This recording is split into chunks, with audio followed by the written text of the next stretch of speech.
Tonight on The Real Hustle, Alex, Jess and Paul are back with their most audacious scams to date. We reveal how you can be taken for a ride when you buy a second-hand car. All I need to do is hit you for some cash. The hustlers make a career out of identity theft. Oh my god! How do you know? And coming to a high street near you, the cash machine which empties out your bank account. I could have been cleaned out then. I could have been absolutely cleaned out. This is The Real Hustle.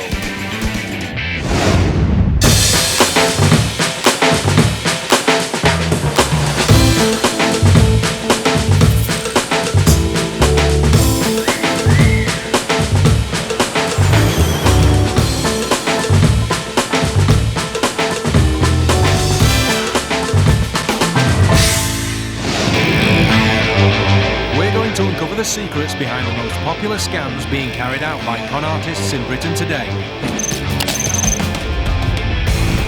Our real hustlers are Alex, a confident trickster, Jess, a sexy swindler, and Paul, the scam artist.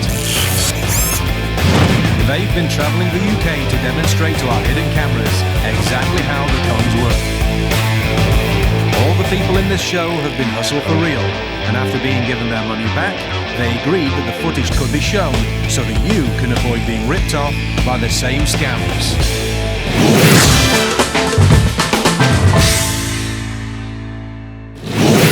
When we sell a car, we always try to get the best price. But you're only allowed to sell a car once, right?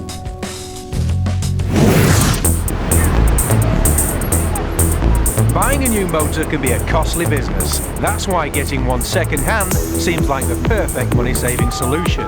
Except when you're buying it from the hustlers. This is the boomerang. Alex and Jess have got a sports car to sell. And after placing an advert in the local paper, they've arranged to meet some potential buyers. Oh, that must be them just there. Andy, nice to meet you. Hi. Hi, I'm Sue. Nice to meet you. Hiya. This is Sue. Hi. Oh. So do you want to Alex have is straight into his sales battle. We've only had the car for about a year, but it's just such good fun to drive. Putting the hood down is very easy. You've got a CD changer in the back. You've got the alarm as well, and we love it. But I might be getting a company car, Cobra alarm. While Alex schmoozes the mark, Jess gets chatty with the girlfriend. Turn it over. But the moment you turn it off, one of the rides in Florida. You'll have so much fun. Because I'm like that. Alex runs through the security of the car. Handily, it's got extra features to protect it from car thieves. Can you see the light here? Yeah, that's part of the alarm as well, isn't it? Yeah, it's an These immobiliser. days, So all you you've got to can't do be when too it starts careful. flashing, take the keys out, touch the immobiliser, light goes off, start her up. The sales patter works and the mark agrees to buy the car. But and this is the document stuff. And Alex is ready with all the correct paperwork. Then you need to put your details in here.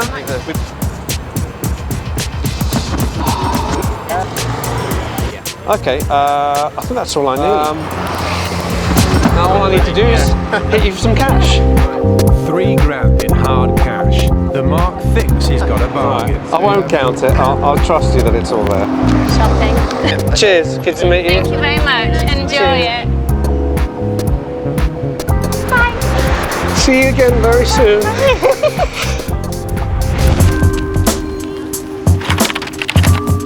Later that day, the mark arrives home in his new motor. Not wanting to take any risks, he's careful to make sure both the doors are properly locked. He can't wait to tell his housemates about his flash new car.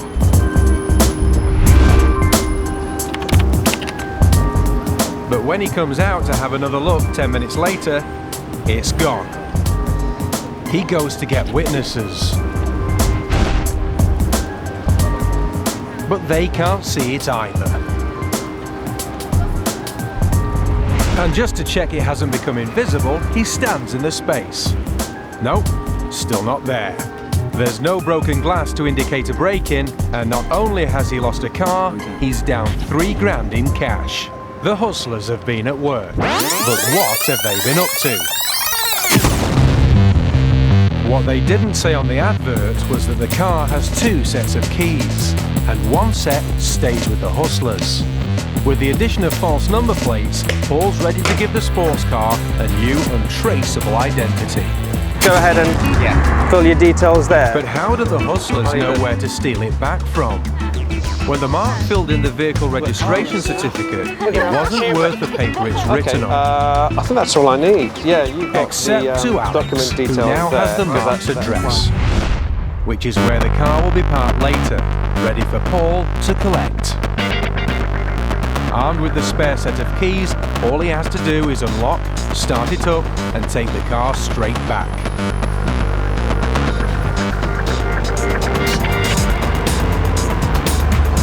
With forged number plates and fake documents, the car's completely untraceable. The hustlers are $3 up, and they've still got the car. Literally parked the car outside here and went in the house for 5 minutes and then come out and then my car wasn't there. I have no idea what I'm going to do now. I've paid for it today. Paid about $3 for it. When you're buying a car, you expect to get the keys, the documentation, and you expect to keep the car. The problem is, the process of buying a car involves you giving your actual details, where you live, to the person you buy from. And that's what the con artist here has taken advantage of. This is a very clever scam, though it is quite easy to protect yourself from. If you're buying a car privately, always collect it from that person's house. Make sure you have all the seller's details, and if you're at all unsure about anything, don't go ahead with the sale.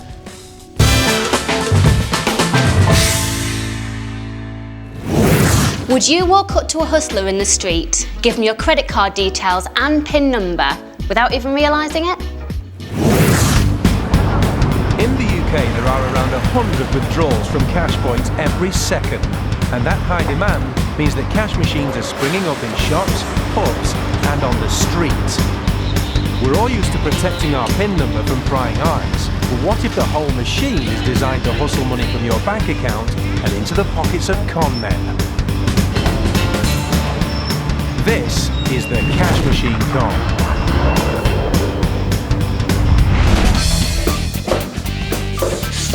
It's lovely. Yeah? Yeah. This is good, isn't it? In the den, the boys assemble the fake cash machine. You're going to hook this up to the computer, yeah? Yeah. And we'll just have a screen from here and also here. Camera. Camera, yeah. That's perfect. Making Camera for sure every PIN. last detail looks authentic. You hit the space bar, enter your PIN. We get the PIN from the keyboard there. Please wait while I process your request. Just wait as long as you want.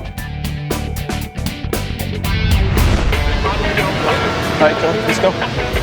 Once the paint's dry, the hustlers assemble the plywood cash point and place it in a spot with plenty of passing pedestrians. But each time they put their card in, it's rejected. The reason's simple. Normal cash machines are supposed to be full of money, but this one's designed to hide a hustler. Thank you. All right. Yeah. That's fine. Bye. Watch fingers.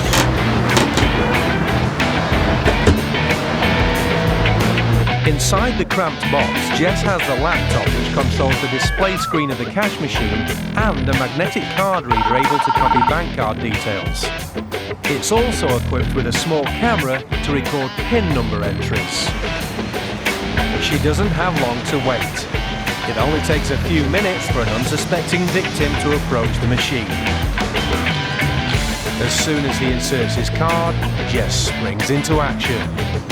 While she quickly processes the card in the laptop, Paul keeps watch outside just in case the mark realises the box is dodgy. Jess quickly posts the mark's card back out of the machine. Frustrated that the cash point's not working, he goes in search of another ATM, unaware that he's just been scammed. Even though the cash point only appeared in the street a few minutes ago, it takes just seconds for another mark to try to withdraw money. Again, Jess takes the card and changes the display to ask for a PIN number. Jess now has enough information to clone her card, clear out her bank account, and go on a shopping spree at the mark's expense.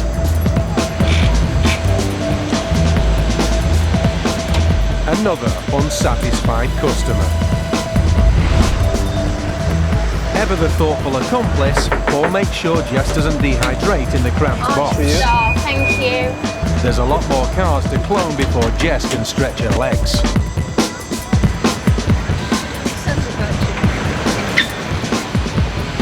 She's got her work cut out just keeping up. In a very short time, this scam can earn the hustlers tens of thousands of pounds.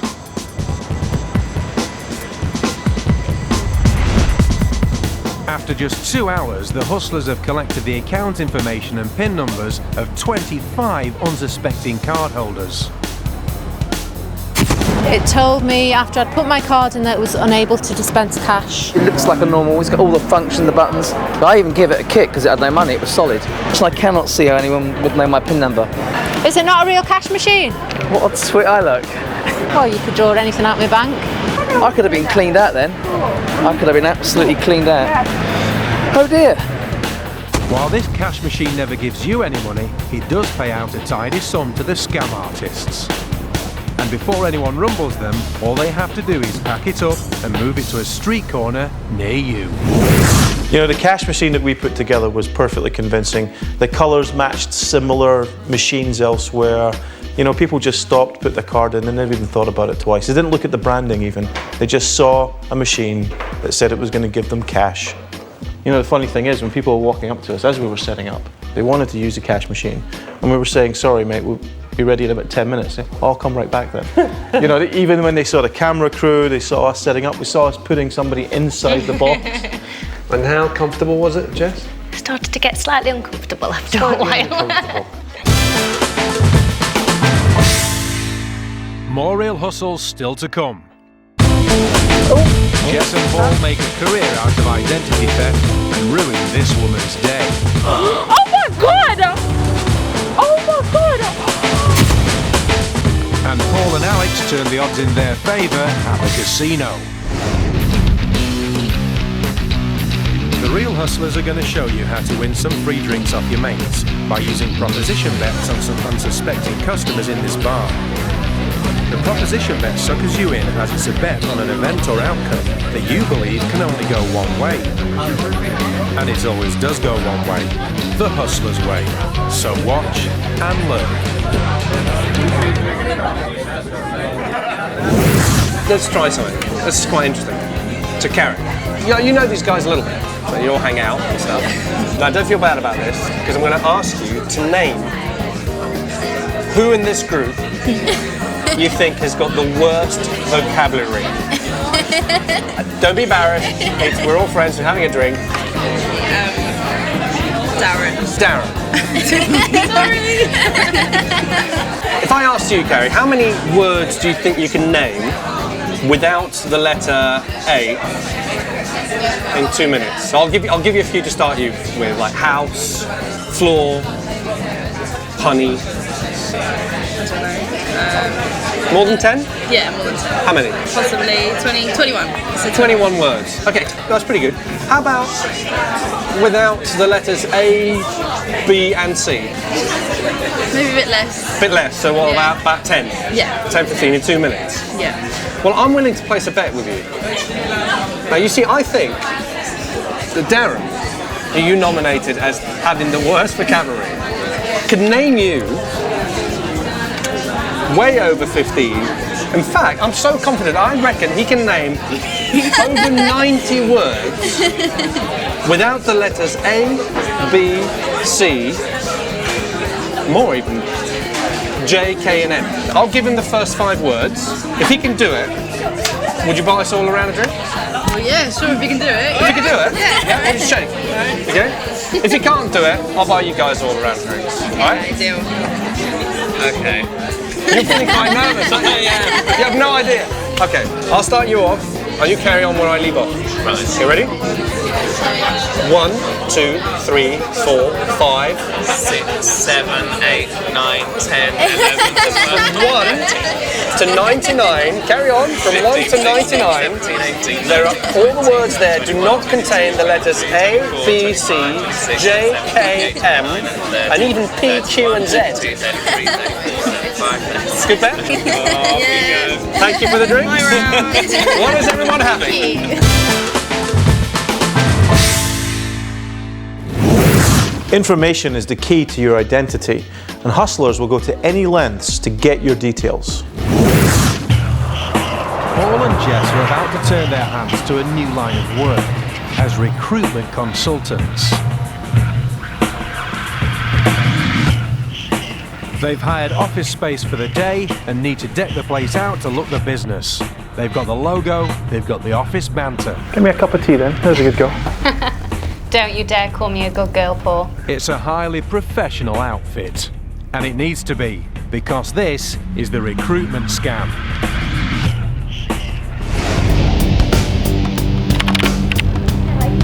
GRH Recruitment.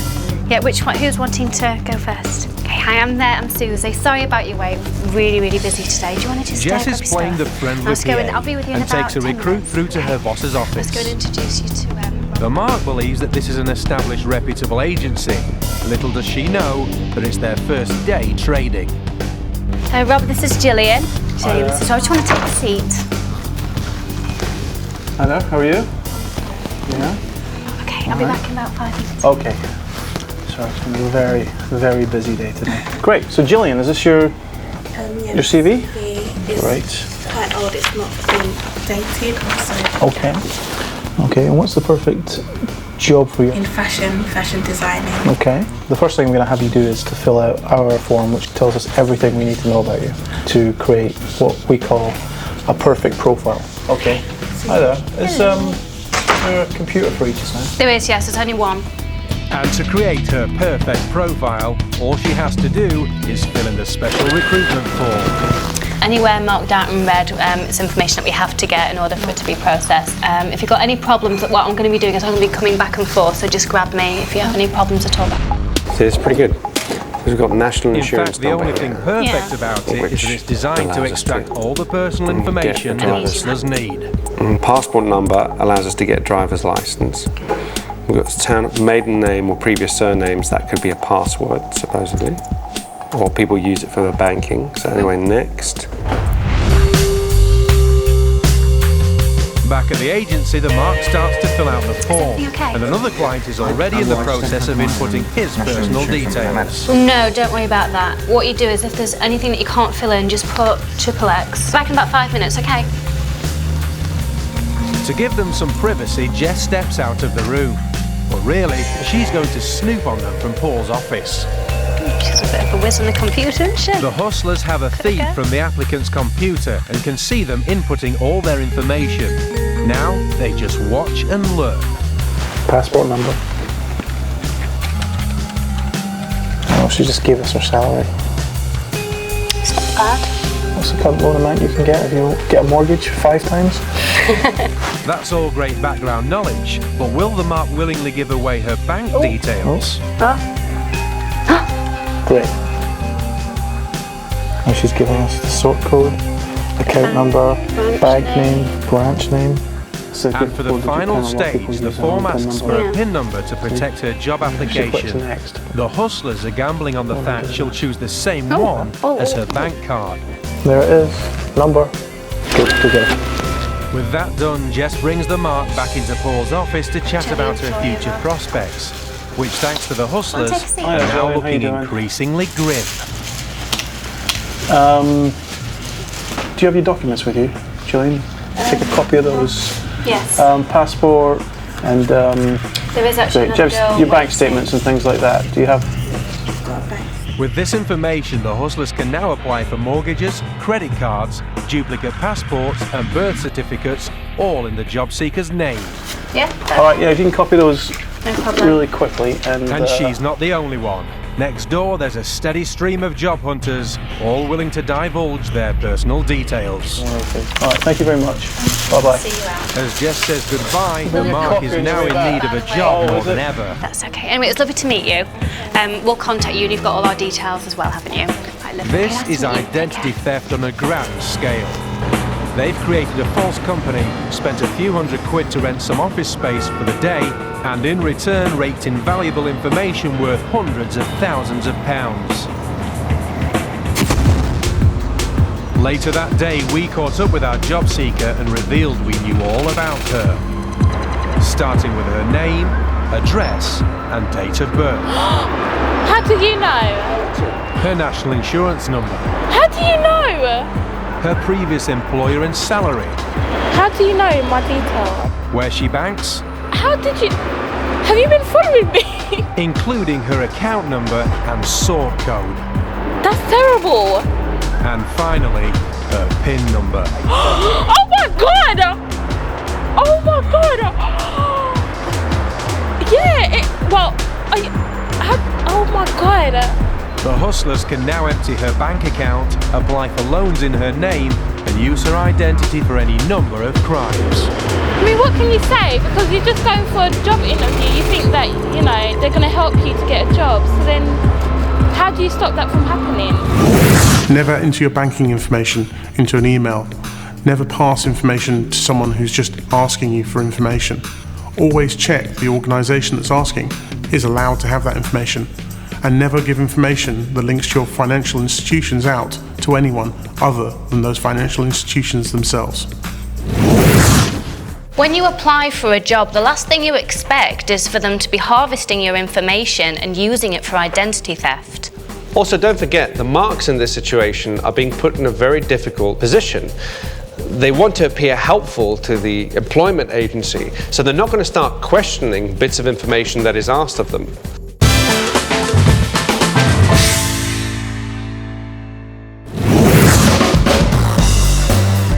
Gambling is about big money and good luck, and it's one of the favourite targets for hustling. We set up a casino night and invited a bunch of real people to come along and play. Alex and Paul are here to put their hustling skills to the test, and we've got our cameras in position to try and catch them turning the odds in their favour by using gambling devices. Whatever our boys are doing seems to be working. In one evening, they managed to take the house for £1,600. They rake in the chips at the roulette table, and they beat the dealer time after time at blackjack. The technology seems to be giving them the upper hand, but how exactly? This is one of the most advanced blackjack systems in the world. It has several components. The most important one is the entry system, because with this hidden underneath the clothes, I'm able to tell the computer everything that I see. Now, it may receive just values, but I can also put suits into here as well. Now, the way that we've played it here is something called the big player scam. A bunch of players are sitting at every single blackjack table in the casino, and every one of them has one of these hidden under their clothes. This is strapped to the small of the back, this is underneath the clothing, and they're coding using binary everything that they see. So one click here is for an ace, so that's ace, that's 2, that's ace and 2, that makes 3. 1 plus 2 is 3. It's complicated, but you get used to it, and after a few months, you're very fast with this system. So this player's sitting there, not doing anything unusual, playing straight blackjack, but secretly he's recording everything that he sees at the table, and the computer is waiting for an advantage. And when it spots one, it gives me a signal. I then give a signal to the big player, who's walking around the casino with a bunch of money. I just have this in my ear, this little earpiece, which communicates via Bluetooth, and I wait for the signal from Paul, which in this case was Paul rubbing his collar. What that does is it calls me over to the table. Now, the moment I get within range, I get the computer talking to me, and it tells me what the count of the shoe is. So if it's a very high count, I need to know how much money to put down, because I will vary my bets depending on how favourable the shoe is to us.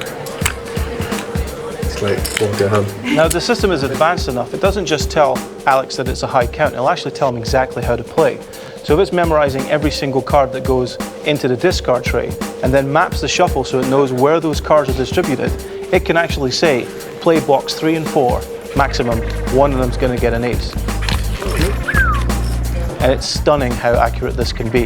In fact, when I've been doing this, it's been very hard not to giggle when you see aces hit those hands, exactly what the computer tells you. 12 will split the aces. I guess I'm going to have to split the aces. 21. So technology can help crack blackjack, but it can also help a hustler beat a game that should be unpredictable. How do you beat the game of roulette? It's pretty simple. All you do is you have to calculate the speed of the ball against the speed of the wheel, using a fixed point on the tub, the roulette tub, and a fixed point on the wheel. You then have to put the calculations together, make a prediction, and then make as many bets as you can around that prediction. Sounds pretty complicated, and that's because it is. There's two people involved. Probably the most important one is the one who spots the wheel. So that would be me in this case. What I'm doing is I'm wearing this on my person, and I have on the end of this wire, I've got a little button. Now, this would usually be sewn into my suit, right about here at the cuff, so I can reach it very easily. So my job is to stand quite close to the wheel. I don't have to play at the table, bearing in mind that Paul and myself appear as strangers at the roulette table. So I'm looking at the wheel and I'm timing the speed of the wheel as it goes round from a fixed point.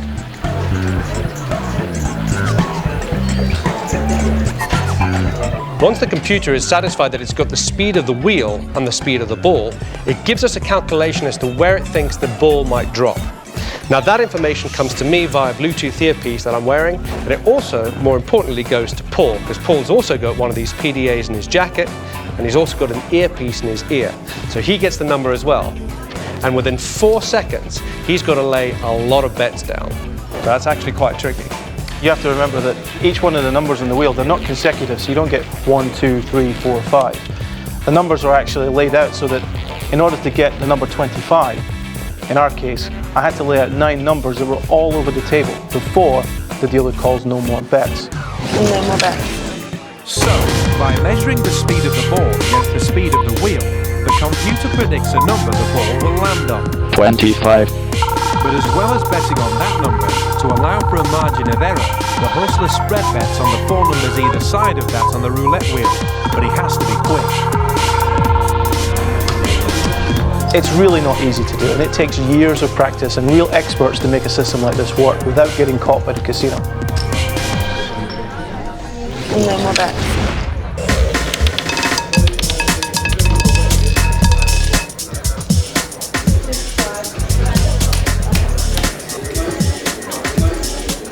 If you would go to somewhere like Las Vegas, they do have a law that says you may not use a device to aid in your decision making, and that law will put you in jail if you carry any of these devices into the state. However, here there is no specific law, so it's a cloudy issue. But the truth is, if you get caught with any of this in a casino, you will have an argument on your hands.